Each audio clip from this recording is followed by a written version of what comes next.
Soccer 605. We caught up with Coach Gary Young of the Watertown Lady Arrows. Didn't catch your first game. How'd that one go tonight?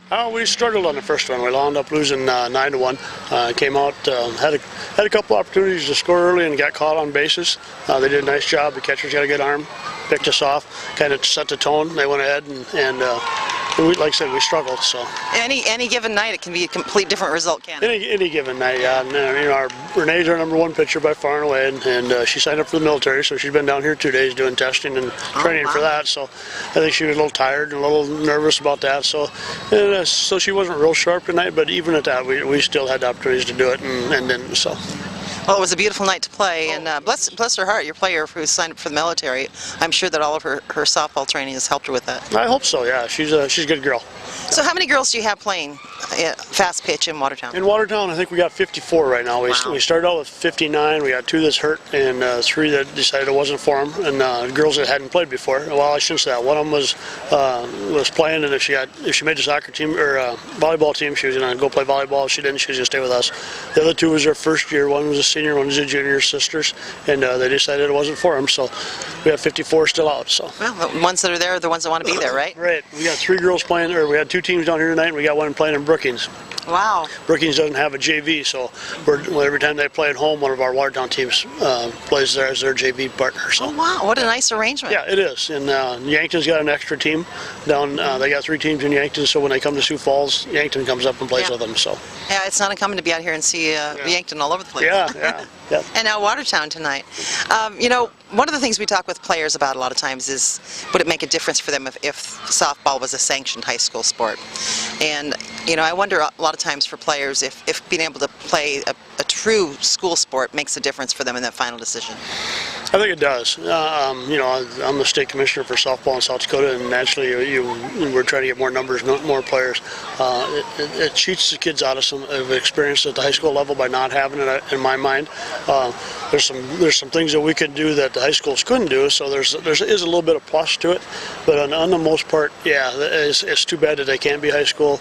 Depending on the high school they're at also, but like in Watertown, about all we do is we follow all the rules of school. We get a letter, but we have to buy our own letters, so it's not quite the same. Yeah. But the big thing is they can't take the trophies to school. They can't do any announcements at school. They get athletic early out. It's about all we get for doing all their rules, and that's a huge thing. I mean, there's some kids that they get perfect attendance because they have the athletic early out, so we're never going to give that up either. But yeah, I think it's too bad, and here you got volunteer coaches on the main part. They do a great job. They'll probably do just as good a job coaching as a lot of high school coaches can do. But again, it's when you can fit it into your work schedules and stuff. Like up there, we do all our practice at 6:30 at night, 6:30 to 9.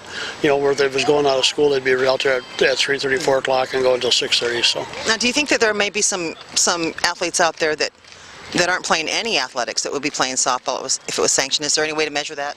It is. When we've talked to the Activities Association in the past, they keep saying we're not going to put it in the spring because we're not going to hurt track. There's with the co-ops, tracks changed a little bit there, but 10 years ago, the track was. You take some of the small towns around us, they had 4 kids out for track. It takes 9 to play softball. So they'd have had more participation. In the 70s, the government built a softball diamond in every town in South Dakota. As part of some program they had back in that diamond, and most of them still have them. So the diamonds are there, the facilities are. It's actually a very inexpensive sport for a school.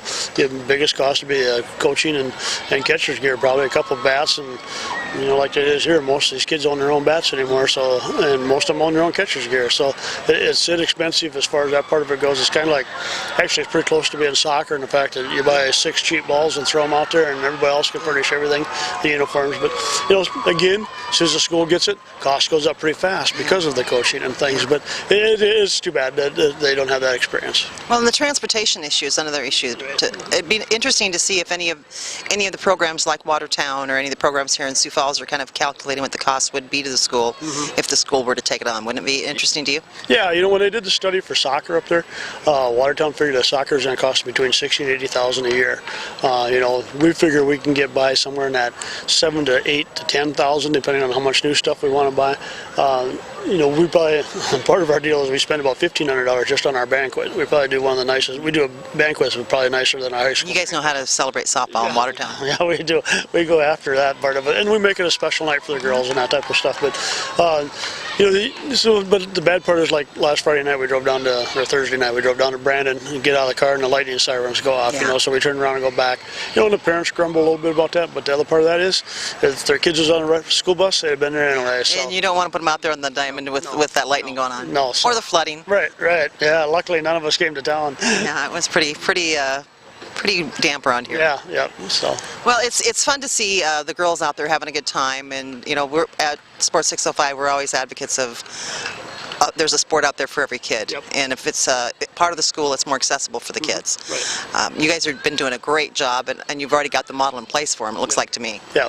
With us up there, our biggest expense is going to be travel, because if there's absolutely no way you can afford to play, we're still going to let you play. Yeah. And we try to keep the cost down anyway. I mean, our varsity's $125 a year, and we play 40-some games. So you start looking at $3 a game. Yeah. But we try to keep the cost down so that everybody can play, and so the travel is a big thing. We go to Rapid City every year, and that's we feel that Rapid City comes over here, we owe them that, so we make sure we go to Rapid City every year, and we make sure we take 3 teams out there. And it is fun. The kids go out there and have a good time. But you're back to the school and still be school. Yeah, and talking to the athletes in other sports, one of their favorite parts of participating is not just the camaraderie and the team building that they have, but those bus trips across the state. Yeah, bus trips. That's when we go out to Rapid. That's one of the things we make sure that at least we eat supper at the same place that one night, and we all stay at the same hotel. But so we got that 4 hours of bonding, and that's about it. So when they get back to school, they all have their little groups, so Yep. they all go their own direction. So.